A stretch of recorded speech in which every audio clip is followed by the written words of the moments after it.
आज हम पढ़ेंगे मुद्रा क्या होती है। मुद्रा और साख कक्षा 10वीं का तीसरा अध्याय है इकोनॉमिक्स का।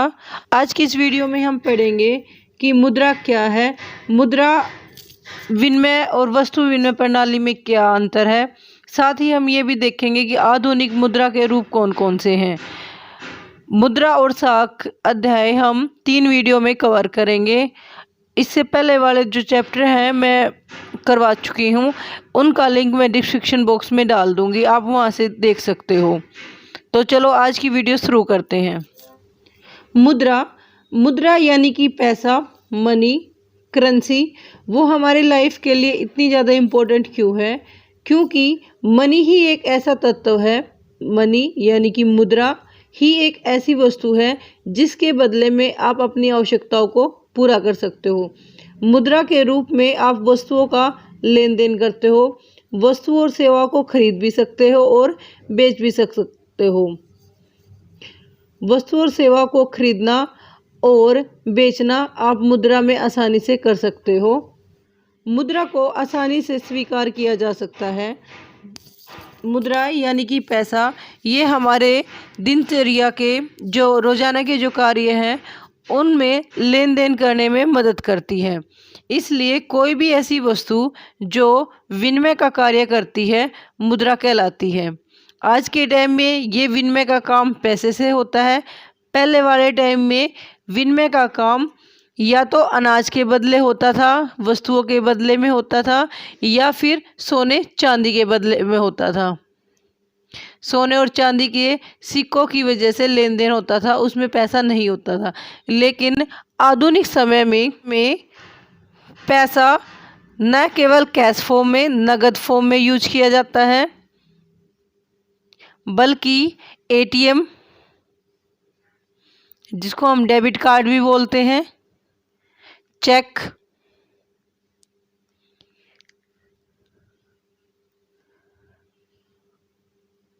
एटीएम, डेबिट कार्ड, चेक आदि के रूप में पैसे का प्रयोग किया जाता है।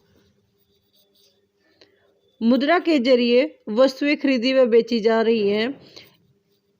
ऐसे कुछ लेन देन है जो मुद्रा के बदले में सेवाएं प्रदान करते हैं, जैसे कि डॉक्टर की सेवा है, आपके टीचर की सेवा है। सेवा का मतलब होता है किसी को कंफर्ट देना, सुविधा देना। जैसे एक टीचर आपको पढ़ा रहा है, आपको सक्षम बना रहा है, तो वो आपको सुविधा दे रहा है कि आप अपनी पढ़ाई में आसानी से बढ़ सको। हम अपने आसपास देखते हैं कि वस्तुओं से को खरीदने व बेचने का काम मुद्रा से किया जाता है। ऐसे लेन देन में आप देखेंगे कि मुद्रा के जरिए वस्तु खरीदी व बेची जा रही है।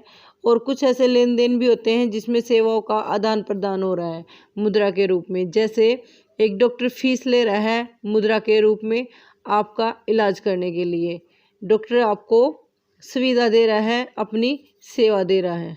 लेकिन मुद्रा का प्रयोग हमेशा लेन देन के लिए नहीं किया जाता। मुद्रा का प्रयोग अन्य कार्यों के लिए भी किया जाता है, जिनमें से एक कार्य मुद्रा का होता है मूल्य का संचय। मूल्य के संचय का मतलब होता है कि आप अपनी वैल्यू को, अपने पैसे को बचा कर रख सकते हो फ्यूचर के लिए। भविष्य में आपको कोई भी आवश्यकता है, उसको खरीदने के लिए आप पैसे की सेविंग करते हो, तो मुद्रा का प्रयोग मूल्य के संचय के रूप में भी किया जाता है। मुद्रा एक ऐसी वस्तु है जो विनिमय का काम करती है। विनिमय मतलब लेन देन का काम करती है। दूसरा, मुद्रा मूल्य संचय का काम करती है। मूल्य संचय का मतलब है कि आप भविष्य के लिए अपना पैसा बचा कर रख सकते हो, जिससे भविष्य में आने वाली कठिनाइयों से आप बच सकते हो और अपनी आवश्यकताओं को पूरा कर सकते हो। तीसरा इम्पोर्टेंट काम मुद्रा का वो होता है मूल्य का मापदंड। मूल्य के मापदंड का मतलब है आप किसी भी वस्तु का मूल्य मुद्रा के रूप में आंक सकते हो, मुद्रा के रूप में माप सकते हो या आकलन कर सकते हो। जैसे 10,000 रुपये में आपको टीवी मिल जाता है, तो टीवी की कीमत 10,000 रुपये है। मोबाइल फ़ोन आपको 20,000 में मिल जाता है, तो मोबाइल फ़ोन की जो वैल्यू है वो 20,000 रुपये है। इस तरह आप किसी भी वस्तु और सेवा का मूल्य मुद्रा के रूप में कर सकते हो। मुद्रा के और भी अन्य महत्वपूर्ण कार्य होते हैं जो कि आप नेक्स्ट क्लास में पढ़ोगे।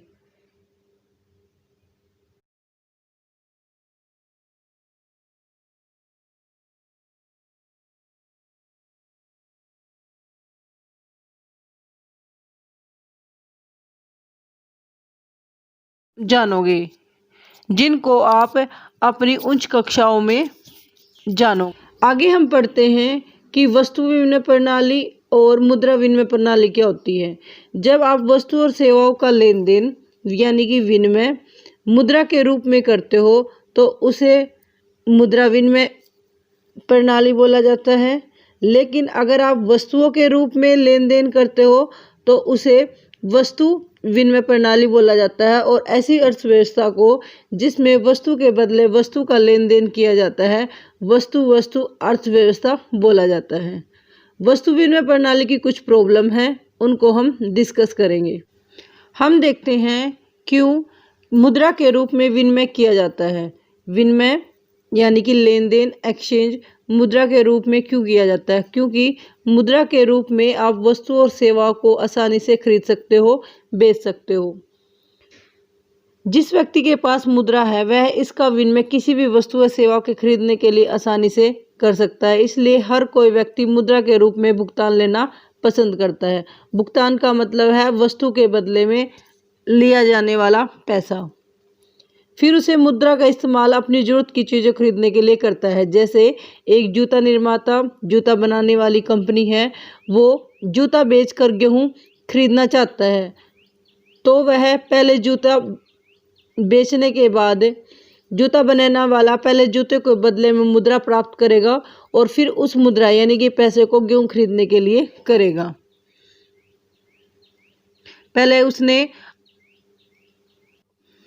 इस तरह जूता निर्माता ने पहले जूतों के बदले में मुद्रा को प्राप्त किया और उसी मुद्रा का प्रयोग गेहूं खरीदने में किया।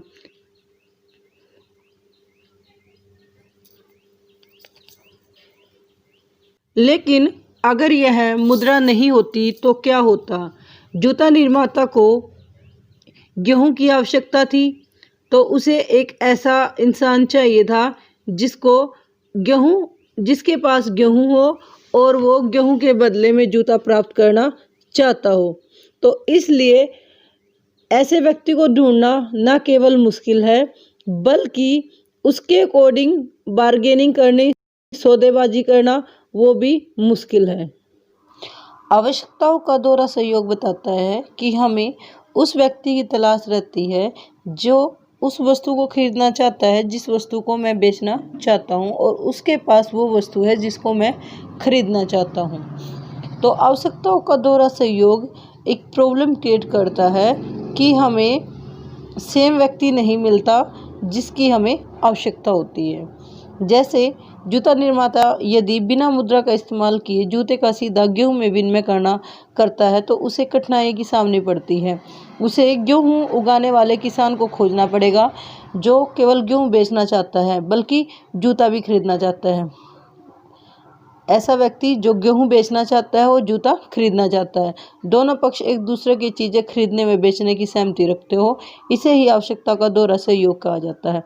एक व्यक्ति जो वस्तु बेचने की इच्छा रखता है वही वस्तु दूसरा व्यक्ति भी खरीदने की इच्छा रखता हो।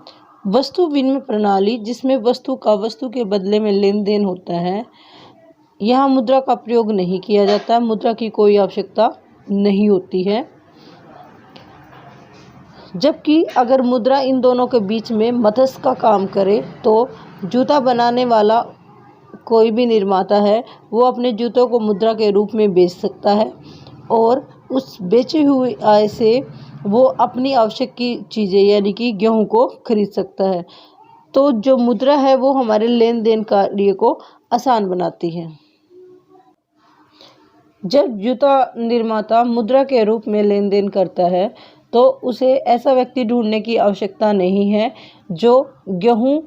जिसके पास गेहूँ है या जो व्यक्ति जूता खरीदने वाला होता है। उसे बस अपने जूते को बेचना है और उसके बदले में पैसे लेने हैं, और जिसका प्रयोग वो अपनी आवश्यकताओं को पूरा करने के लिए करता है या वो मुद्रा के आधुनिक रूप। मुद्रा के आधुनिक रूप का मतलब कि मुद्रा किस किस रूप में प्रयोग की जाती है। जैसे पहले मुद्रा का मतलब होता है किसी भी ऐसी वस्तु जिसका हम लेन देन में प्रयोग करते हैं। वो अनाज भी हो सकता है या कोई वस्तु हो सकती है। पहले के टाइम में अनाज यानी कि गेहूं का प्रयोग लेन देन में किया जाता था, लेकिन जैसे जैसे अर्थव्यवस्था का विकास हुआ, मुद्रा का प्रयोग और उसका रूप दोनों बदल गए। मुद्रा को सोने चांदी के सिक्कों में भी यूज किया जाता था। ये आधुनिक रूप का मतलब है कि मुद्रा के कौन कौन से रूप हैं जो आज के टाइम में चले हुए हैं। पहले मुद्रा यानी कि ऐसी वस्तु जिसका लेन देन में हम प्रयोग करते हैं, वो अनाज के रूप में या सिक्कों के रूप में होती थी, जो कि सोने के भी हो सकते थे, चांदी के और तांबे के। अगर वो सोने के हैं तो उनकी वैल्यू ज़्यादा है, जितनी निम्न कोटि की धातु का प्रयोग किया जाता है उनकी वैल्यू उतनी ही कम होती थी। ये कुछ सिक्के के एग्जाम्पल भी दे रखे हैं, जो ये है 2500 पुराने हैं।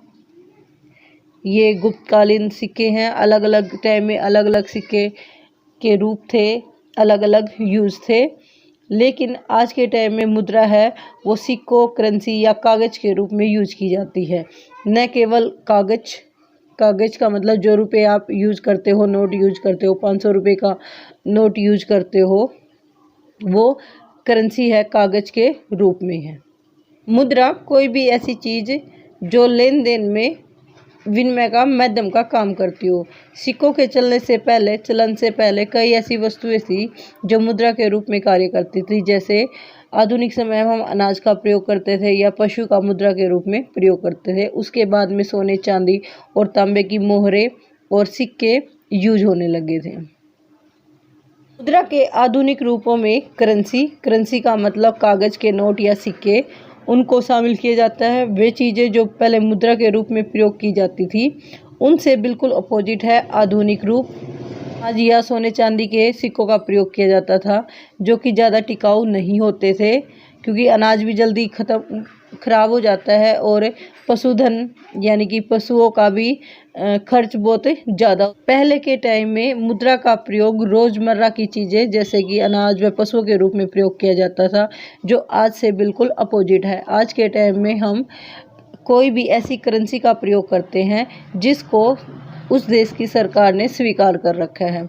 जैसे कि भारत में वही नोट चलता है, वही करेंसी चलती है जो कि RBI reserve bank of India द्वारा चलाई होती है। आज के समय में वही करेंसी विनिमय का कार्य करती है जो सरकार द्वारा मान्य होती है। जैसे कि भारत का जो केंद्रीय बैंक है RBI reserve bank of India, वो करेंसी जारी करता है और उसके द्वारा की गई करेंसी जो उसने जारी करी है वही मुद्रा के रूप में यूज की जाती है। मुद्रा के रूप में जो करेंसी सरकार ने जारी की है उस करेंसी को सभी देशवासियों के लिए स्वीकार करना, मान्य करना आवश्यक है। भारतीय कानून के अनुसार किसी भी व्यक्ति या संस्था को मुद्रा जारी करने की इजाज़त नहीं है। कोई भी व्यक्ति नोट नहीं छाप सकता, केवल RBI है छापने की, नोट जारी करने का अधिकार है। इसके अलावा कानून विनिमय के माध्यम के रूप में रुपए का इस्तेमाल करने की वैधता प्रदान करता है। वैधता का मतलब है कि ये वैलिड है क्योंकि ये सरकार द्वारा चालित है। अगर सरकार इन पर रोक लगा देती है किसी भी करेंसी पे, तो उसकी वैधता खत्म हो जाती है। जिसे भारत में सौदों की अदायगी का मतलब भुगतान करना, लेन देन करना, आप भारतीय करेंसी में कर सकते हो और कोई भी व्यक्ति रुपए के रूप में इसे अस्वीकार नहीं कर सकता है। आने वाली वीडियो में हम देखेंगे कि बैंक भारतीय अर्थव्यवस्था के लिए क्यों जरूरी है, बैंक मुद्रा का कैसे लेन देन करते हैं और साख का निर्माण करते हैं। आज की वीडियो के लिए धन्यवाद।